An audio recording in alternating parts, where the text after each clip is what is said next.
Nas palavras de uma das mentes mais brilhantes do jornalismo brasileiro, Alberto Dines, fundador do Observatório da Imprensa e que lamentavelmente recentemente nos deixou, diz que a imprensa sempre tomou partido, sempre participou e sempre foi punida.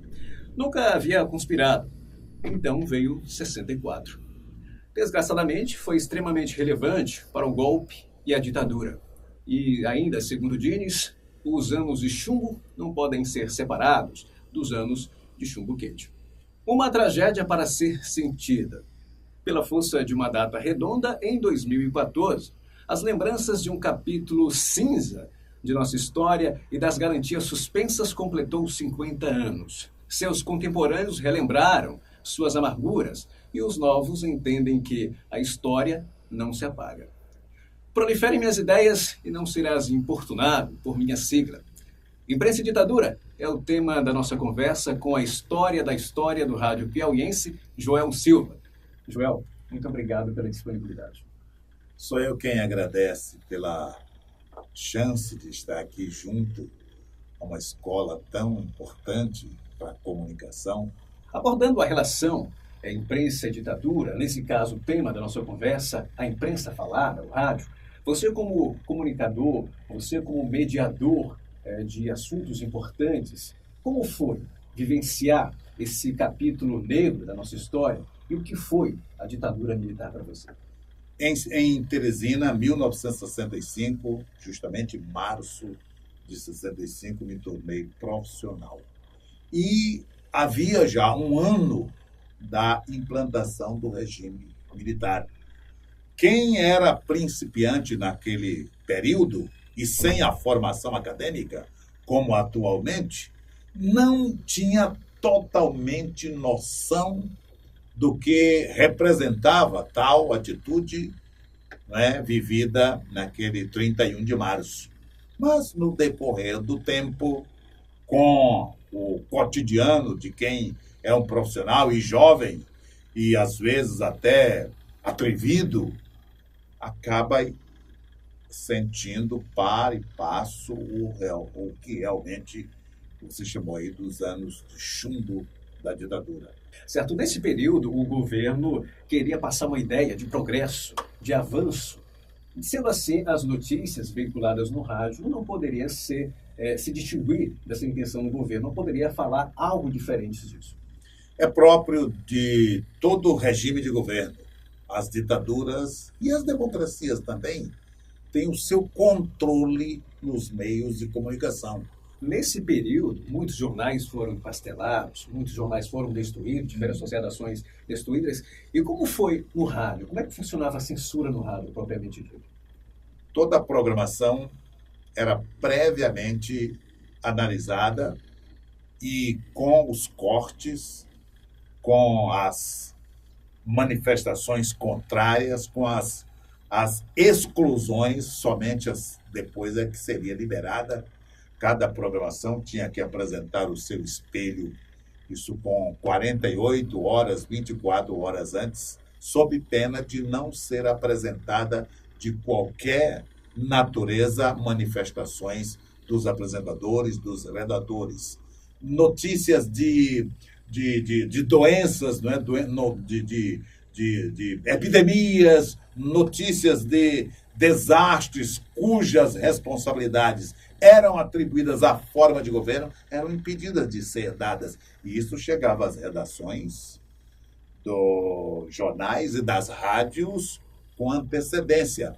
Nós recebemos várias vezes nas redações, e aí a recomendação para não dar determinada notícia por um agente desconhecido cujo texto recomendativo, proibitivo, também não tinha qualquer assinatura. E nós tínhamos nas redações pessoas inseridas ali como redatores, mas na verdade eram espiões. Então, dentro das redações, nós tínhamos também os nossos colegas, entre aspas, os nossos companheiros, mas na verdade eles eram observadores. De vez em quando nós estávamos sendo chamados a um DOPS, né, Delegacia de Ordem e Política Social, para prestar esclarecimento. Por que isto foi dito? Por que aquilo deixou de ser falado? Como foi para você, claro, o rádio, a mensagem que você, que o locutor, que o apresentador, que o radialista deseja passar, o único meio é a voz. Como foi, digamos, de certa forma, se sentir literalmente calado? O sentir calado, o retirar de uma sociedade humana a sua voz é asfixiar esta sociedade. E uma sociedade, sobretudo comunicadores, não podem ser impedidos de estar se manifestando. A vida de quem se propõe a ser um jornalista, um radialista, é estar sempre emitindo opinião. E opinião dentro das suas convicções, desobedecendo muitas vezes aquilo que o governante deseja, ou que o governante, embora deseje, mas teme que aquela informação possa detonar a sua estrutura de poder.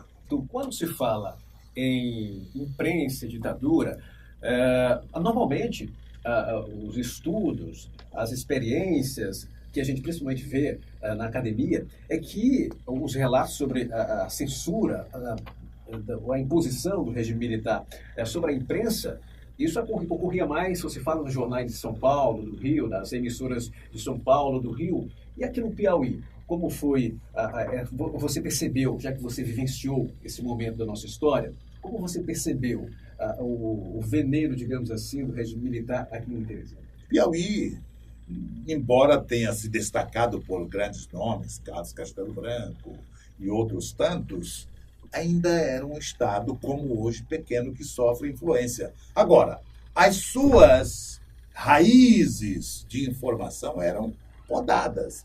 E mas essas raízes nasciam sempre sob o reflexo do que os grandes centros estavam nos mandando, os grandes jornais, as grandes emissoras de rádio, por exemplo. A imprensa lutou, sim, inclusive, de alguma forma ajudou alguns presidentes militares que estavam à frente nesse período, como Jango, por exemplo, né, que teve uma grande influência na fuga de Jango, por exemplo.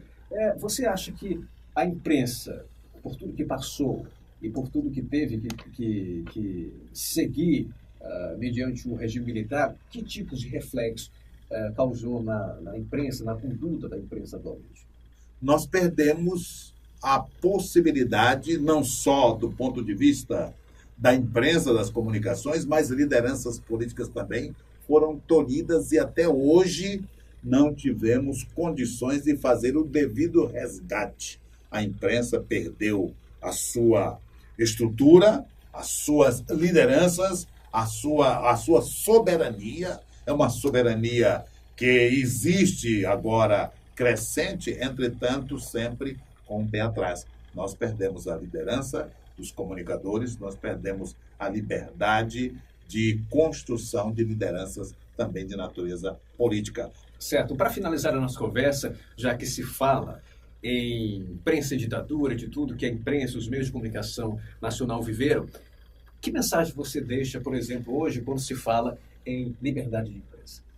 Nós precisamos, como disse um estadista britânico, Sir Winston Churchill, ter o sentimento pelas próximas gerações e, num viés político-eleitoreiro, abandonarmos o pensamento pelas próximas eleições.